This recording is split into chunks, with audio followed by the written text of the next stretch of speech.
We're coming up on the middle of February, I think. I don't know what day it is, but it's pretty close to the middle of February. And that means that garden season, at least around here, is really starting to pick up. So it's project time.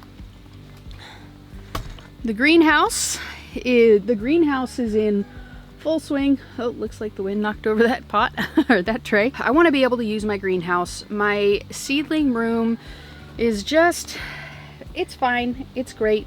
However, I don't have any ventilation in there at all, and it's really starting to show in the seedlings. The majority of the established seedlings have mold growing on the top, so we're gonna up pot them today because it's pretty windy outside, and the other projects that I need to do aren't really gonna allow for that. So I laid them out on here so that they could get dried out and continue the cleaning, or not continue, but not waste the cleaning process that we did together. So let's get this stuff all tidied up here. So over the next 2 days, for today and tomorrow, basically the stuff that I need to get done is up potting as many of the starts as I can, which is really exciting because it's kind of like you're taking your garden season from like theory almost to practical, because it's like you're turning your seedlings into plants. I'm weird, I know. Well, I put my coffee too close to that dirt. Got me, dirt. Dirt don't hurt. When I made this table, I thought it was a great idea. Running the slats this way so things don't get all weird and wonky. I feel like I could have done a better job. Particularly bracing the middle. It still slopes. It still doesn't get evenly watered. But, oh well. I did the best I could with the information I had. And you'll notice that I have two different types of the 72 cell trays. And that is because this is their first gen. I use pretty much exclusively Bootstrap Farmer equipment because it will put up with me. It's also really cute and colorful. But this is their first generation, which is still infinitely better than the stuff that looks like similar to this, but that you get in the stores and the regular, like, you know, big box stores. Still infinitely better. This, game changer, absolute game changer. I can literally and have jumped on it. I'm not a little girl. I jumped on this and it was just fine. In fact, it might have actually been this one. It was orange. But anyway.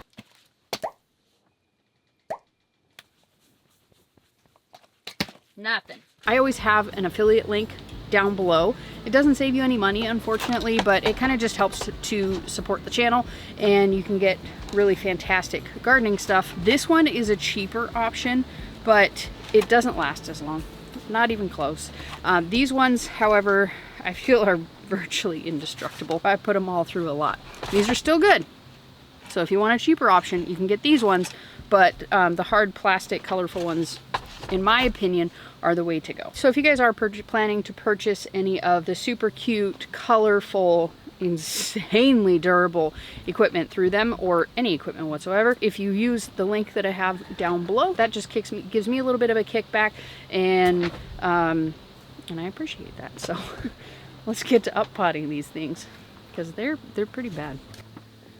Maybe I should turn up the light on this thing. I feel like that might be better. This one doesn't have quite as much, let me get my face out of the shot so it'll focus. This one doesn't have quite as much mold as one of the other ones. And you can see, pretty dang good germination rate. They definitely, some of them are spindly, and that's because I didn't have a fan going in there, which I will be remedying. I just need to go to the store and buy one, or steal one from, ooh, actually I could take my son's. He's out of town right now. You can see, they are doing fantastic. The only ones that really had a struggle with germination were these three. Two Romanesco broccolis from different companies, and the Calabrese sprouting broccoli. And literally the only reason that happened because these things are from my original batch of seeds that I purchased back in 2016, 2017. They are ancient. So even the fact that they sprouted any is kind of a miracle. So thankfully I already have 5 trays ready to go. They were left over from my forgetfulness of last year. Let's see if I can get you in a good angle here. Nope. Dirt coffee. I have a recipe that I use to avoid having to purchase the super expensive seed starting mix. That stuff is a total ripoff if you're doing gardening on any meaningful scale. If you're just doing the backyard garden, you know, you're maybe starting like 1 or 2 trays, it's probably better to do the seed starting mix. Not a big deal. But if you're gardening anything beyond that, it's really good to just purchase the ingredients and make it yourself. I make mine, I can't remember the exact recipe off the top of my head, but I just use perlite. Okay, actually no, I use 8 parts peat moss. You can substitute cocoa coir if you wish. 1 part perlite and 1 part something else. I can't remember.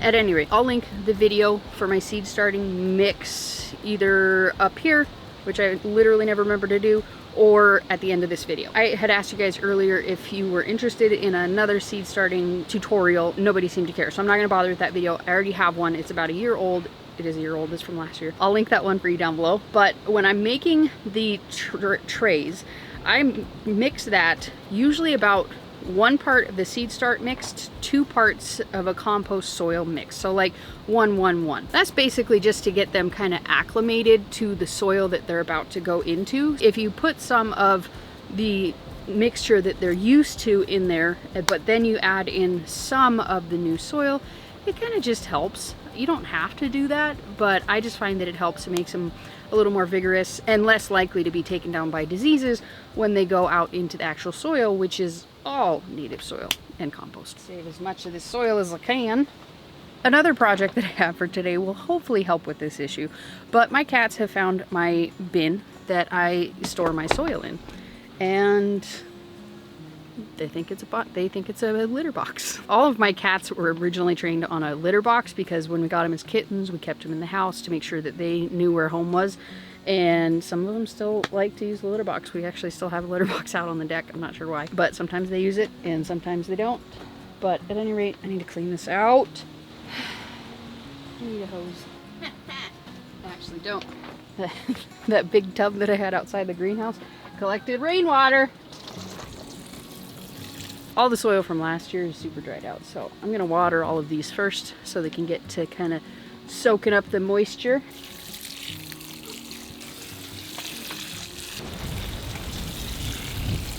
I'm very fortunate in our area, and I think honestly, I think in most places right now, the weather is fantastic compared to what it normally is. We're in like the lower 60s during the day, and it generally does barely freeze overnight, but for the next several nights it's not supposed to freeze. It's actually supposed to only get to like 45 overnight. Not normal. Don't anticipate it to continue for terribly longer, especially the overnight freezes. I think starting in 3 days, so I think like Monday or something like that, we might actually get snow. So while I can leave these out here, once they're transplanted, I can leave them out here overnight and everything will be just fine. But before we get that freeze overnight, I do need to kind of patch up the greenhouse, make sure I can enclose it, and I'll take my temperature probe that I have for outside and I'll stick it in here so that I can monitor the temperature once it gets really cold overnight. But I need to make sure that everything closes up so that it can maintain the heat as best as it can throughout the night when there's no sun shining. Maybe I could get you like a side shot. One of the benefits of having this tray is how easy it is to take the seedlings out.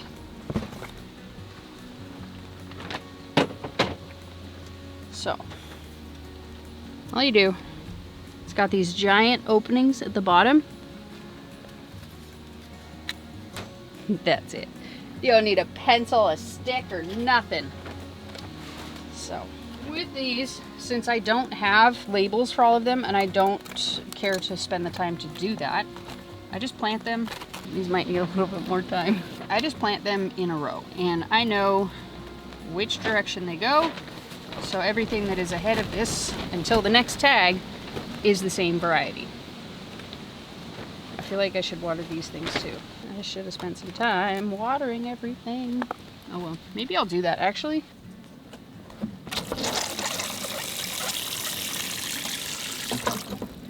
Kind of just enough. That's all I'm looking for. I'm gonna let these all soak in for a few minutes because there's still plenty of water on the bottoms of the trays.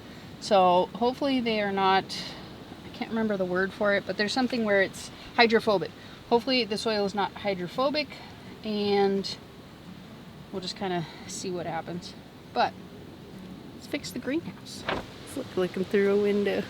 Anyways, I don't expect that this solution is going to last very long, but it's the easiest solution I can think of. So let's see if it'll work. Packing tape.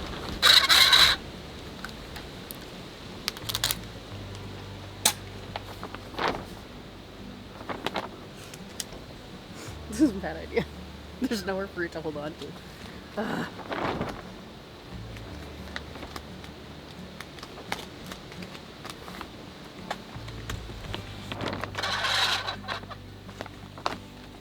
Didn't think this through. Big shocker.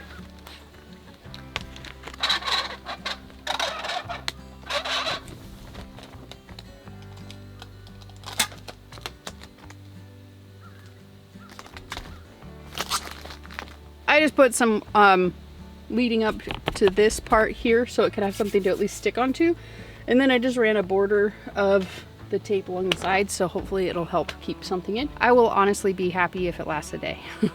It's pretty windy today, so it's kind of a crummy day to get started on it. Honestly, that made it feel a little bit warmer in here, probably just because it cut the wind. The final goal for this spot here is to make a window. I just don't have the time for it. I don't want to devote the time to building a window here right now. So that's the eventual goal. We'll see how it goes. I did not think about the fact that it would not have anything to stick to. I put molding on the outside. Not molding. There's a certain word for it. Anyways, let's get to it. And also it should be noted that is the north side of the building. So even if I need to put some kind of a tarp to cover it up, that could be done as well.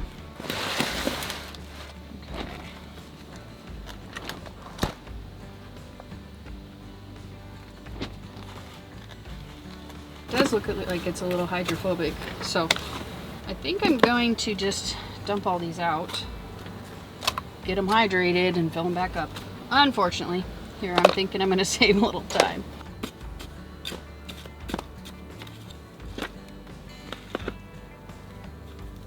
Peat moss, vermiculite, and perlite.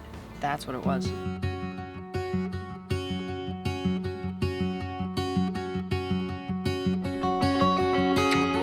One thing you guys need to know about me, I am not somebody that you follow because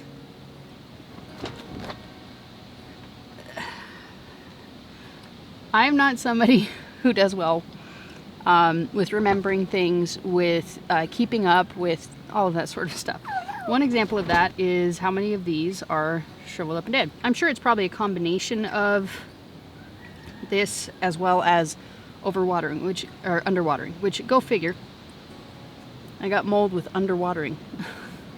Only I could achieve that.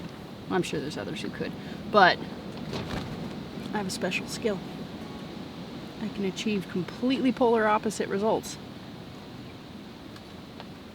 I don't know how I did it. These ones are the cabbage. Most of these did great. They're nice, they're sturdy, they're hardy. You know, some of them have succumbed to dehydration, but for the most part, they're good.